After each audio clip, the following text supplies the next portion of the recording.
What's up, YouTube land? Hope you guys are having a great start to your day. I'm back in the game with another video, and welcome back to my channel, NC Tough TV. So let's just go ahead and jump right into this commentary, shall we? Today we're going to be talking about Oprah and her hypocrisy. And I am very livid with her. I think that she made a bad choice in interviewing two individuals that lied and said that Michael did abuse them at one time, and then came back and said that Michael did not do this.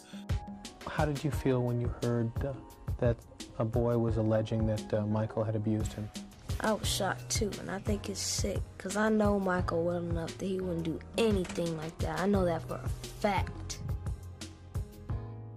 So to me, it's just like, how can you give two liars credibility? How can you give two liars the platform to take down a man that's no longer here with us? To me, that is just so cowardly. Two individuals that are trying to profit off of this black man's estate. And yes, I said it because it's just actual facts. Oprah should be ashamed of herself. For one, she's friends with Harvey Weinstein. So why hasn't she ran and flocked to the case and tried to interview the accusers within his case? She has pictures hugging him and kissing him on the cheek, but she has elected not to go and interview all the accusers that are coming for Harvey Weinstein. If she wanted to help her own community, which she rarely does, she would elect to run to Chicago, where she has that fan base, where her show is or was for so many years, to try and get in contact with the two African-American girls that R. Kelly has been keeping away from their families, allegedly. But no, she doesn't want to interview anybody of her race because it doesn't benefit her financially. See, you can be of the same race and still be a culture vulture.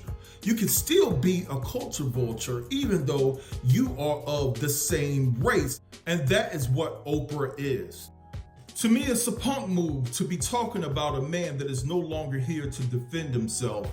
I mean, that's almost not the same, but it's almost like me having an issue with somebody or beef, and I never took the time to address that brother or to approach him with my problems. But when he goes to prison for life because of a crime that he committed, now I want to talk about him. Now I want to say all these things about him and tell the truth about how I felt. I mean, that's just a sucker move. And in Michael Jackson's case, he is no longer here in the flesh to defend himself, and you give these two clowns a platform. Let me say this, guys. I really think that Oprah is not happy in her life. I really think that she wanted to marry that man that didn't want her because of the color of her skin.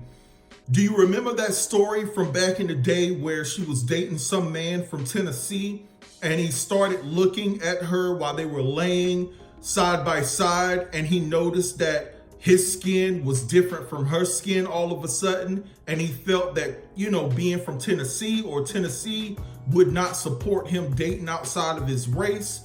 Do you remember that story? I'm gonna play the actual documentation from that story, and then I'll be back to continue talking about Oprah's hypocrisy.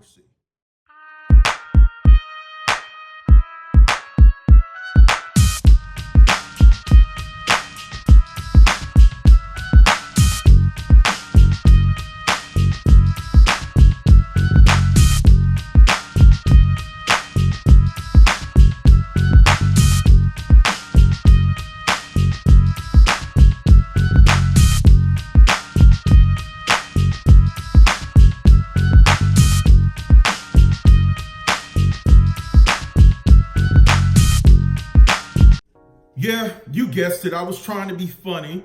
I know that this may not have anything to do with this situation, but I was just throwing shade. And the reason why I was throwing some shade at her is because she always wants to uplift the other communities because they pay her well and they put her in the position that she's in. So she has no loyalty within our own community, but somebody of the other community that she appeases and wants to uplift all the time left her in the middle of the night. So, guys, what I think about this whole situation is you have two individuals that Michael Jackson was close to. We all know that Michael did not have the childhood that he wanted. And when he got older and he was able to take a step back, Michael started to act on the things that he missed in his early childhood, and rightfully so. Now, do I agree with him having a lot of young boys over, allegedly? No, I do not. But at the same time, he didn't know how to react to what he was feeling. He was feeling an empty void in his life. Hence the fact that he goes and buys this major estate that has, Ferris wheels and rides and things of that nature. He wanted to bring his childhood to him. And so that attracted a lot of kids, and that attracted a lot of their parents as well, thinking that their kids could get an opportunity by being around Michael Jackson. And once you have someone to accuse you of something, beforehand, then it's easy for people to come behind that same accusation and try to accuse that person of the same thing.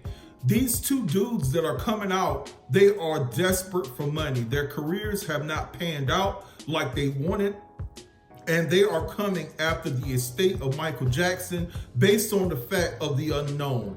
Every time they said that things were happening allegedly, nobody can attest to it. Nobody can say that they agree because they've seen it. Everything is alleged, based on and predicated on the thought or the premise that they were alone every time that this happened. So it's kind of like, who to believe? It's my word against a man that is silent because he's no longer here.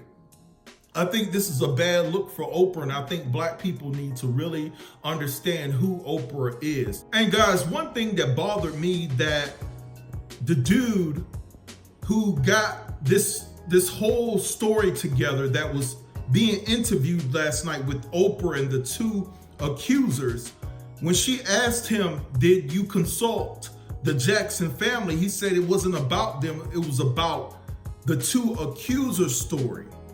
And see, this is just so nasty, and this is how they do us. They're just dragging this man, you know what I'm saying, that's no longer here, because there was a disdain for the success and the popularity of Michael Jackson. Don't get it twisted.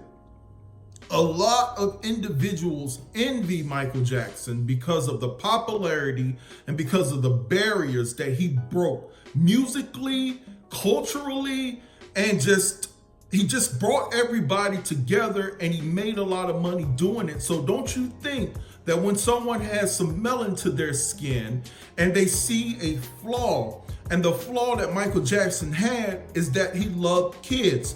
So that was just a setup from the beginning. Michael Jackson loves kids. Let's use this avenue to bring and to demean his character down, because we all know that his weakness is that he didn't have a childhood.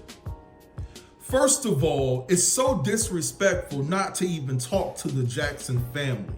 This man who got this whole story together and put it together should have had some respect to talk to them, to tell them what they were going to do and how they were going to do it, even got their side of what they knew, because there's three sides to every story. And we all know what those three sides are, but he elected not to, because the main